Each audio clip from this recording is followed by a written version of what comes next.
Hi hello എല്ലാവർക്കും റാണീസ് റെസിപ്പിയിലേക്ക് സ്വാഗതം. പിന്നെ ഞാനിവിടെ ഉണ്ടാക്കുന്നത് ഒരു റവ പായസമാണ്. അപ്പം അതിന് വേണ്ടി 1 കപ്പ് റവ എടുത്തിട്ടുണ്ട്, 1 cup milkmaid, 5 tablespoon നെയ്യ്, 1 പിഞ്ച് കുങ്കുമപ്പൂ 1 ടേബിൾ സ്പൂൺ പാലിൽ മിക്സ് ചെയ്തെടുത്തിട്ടുണ്ട്, 1 ടേബിൾ സ്പൂൺ ഏലക്കപ്പൊടി, കാഷ്നട്ട്, കിസ്മസ്, 3/4 ലിറ്റർ പാല്. നമുക്കിതെങ്ങനെയാണ് ഉണ്ടാക്കുന്നതെന്ന് നോക്കാം. ആദ്യം നമുക്ക് റവയൊന്ന് ഫ്രൈ ചെയ്തെടുക്കാം. ഒരു പാൻ വെച്ച് ചൂടാകുമ്പോൾ അതിലേക്ക് 1 ടേബിൾ സ്പൂൺ നെയ്യ് ഒഴിച്ചു കൊടുക്കാം. ഇതിലേക്ക് എടുത്ത് വെച്ചിരിക്കുന്ന റവ ഇട്ട് കൊടുക്കാം. ഗോൾഡൻ കളർ ആവുന്ന വരെ ഒന്ന് ഫ്രൈ ചെയ്തെടുക്കാം.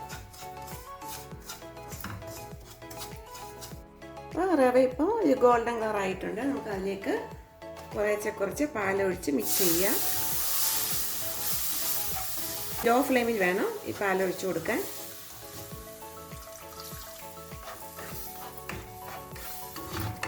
റവ കട്ടാതെ നന്നായിട്ട് മിക്സ് ചെയ്യാം.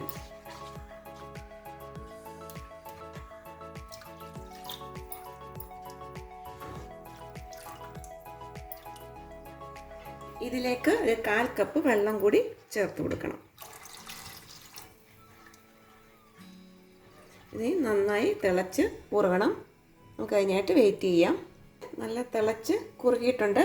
നമുക്ക് അതിലേക്ക് മിൽക്ക് മെയ്ഡ് ചേർത്ത് കൊടുക്കാം.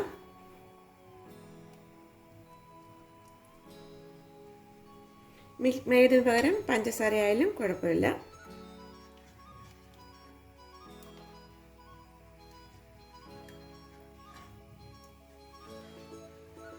നന്നായിട്ട് മിക്സ് ചെയ്യാം. നന്നായിട്ട് മിക്സ് ആയിട്ടുണ്ട്. നമുക്കിനി ഇതിലേക്ക് കുങ്കുമപ്പൂ മിക്സ് ചെയ്ത് വെച്ചേക്കുന്നത് ഒഴിച്ചു കൊടുക്കാം. കളറ് കിട്ടാൻ വേണ്ടിയാണ്. ഇത് കുങ്കുമപ്പൂ ചേർത്തില്ലെങ്കിലും കുഴപ്പമില്ല. ഏലക്കപ്പൊടി ചേർത്ത് കൊടുക്കാം. നന്നായിട്ടൊന്ന് മിക്സ് ചെയ്യാം. ഇത് റവ പായസം ഇവിടെ ഇപ്പോൾ റെഡി ആയിട്ടുണ്ട്. നട്ട്സും കിസ്മസും ഒന്ന് ഫ്രൈ ചെയ്തിടാം. അതിന് ഈ പാൻ വെച്ച് ചൂടാകുമ്പോൾ അതിലേക്ക് 2 ടേബിൾ സ്പൂൺ നെയ്യ് ഒഴിച്ചു കൊടുക്കാം. അപ്പം നെയ്യ് ചൂടായിട്ടുണ്ട്. അതിലേക്ക് നട്ട്സ് ഇട്ട് കൊടുക്കാം. ഒന്ന് ഫ്രൈ ചെയ്തെടുക്കാം.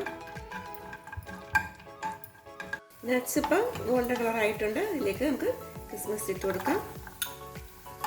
ഇതിലൂടെ ഒന്ന് ഫ്രൈ ചെയ്തെടുക്കാം. ഇതിപ്പോൾ ഫ്രൈ ആയിട്ടുണ്ട്. ഇതിലേക്ക് ഒഴിച്ചു കൊടുക്കാം.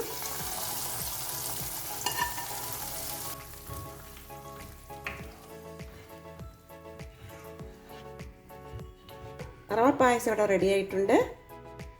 ടേസ്റ്റി ആയിട്ടുള്ള റവ പായസം ഇവിടെ റെഡി ആയിട്ടുണ്ട്. ഇത് സിമ്പിളായിട്ട് ഉണ്ടാക്കാൻ പറ്റുന്നതാണ്. എല്ലാവരും ഇത് ഉണ്ടാക്കി നോക്കണം. ഉണ്ടാക്കി നോക്കിയിട്ട് ഫീഡ്ബാക്ക് അറിയിക്കണം. എല്ലാവർക്കും ഇഷ്ടപ്പെട്ട ലൈക്ക് ചെയ്യണം, ഷെയർ ചെയ്യണം, സബ്സ്ക്രൈബ് ചെയ്യണം. അടുത്ത റെസിപ്പിയായിട്ട് കാണാം. ബൈ.